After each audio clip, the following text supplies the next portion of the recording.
හරි අපි අද බලමු ලිෆ්ට් වෙල් එකක් වෝටර් ප්‍රූෆින් කරගන්න ඕනයි කියලා.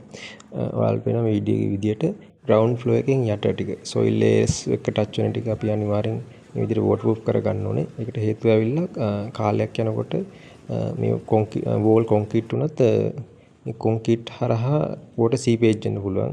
ඇතුළට වෝටර් කාන්දු වෙන්න පුළුවන් ලිෆ්ට් වෙල් එක ඇතුළට. එතකොට ඒක වළක්වන්න තමයි අපි මේ විදියට වෝටර් ප්‍රූෆ් කරගන්නේ.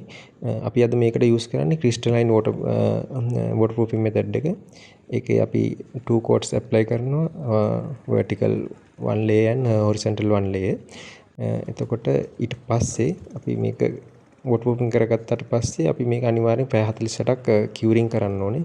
මෙන්න මේ වගේ මෙම්බ්‍රේන් එකක් දාලා අපි ඒකට වෝටර් ස්ප්‍රේ කරලා පැය 48ක් යනකම් මේ කියුරින් කරගන්නවා.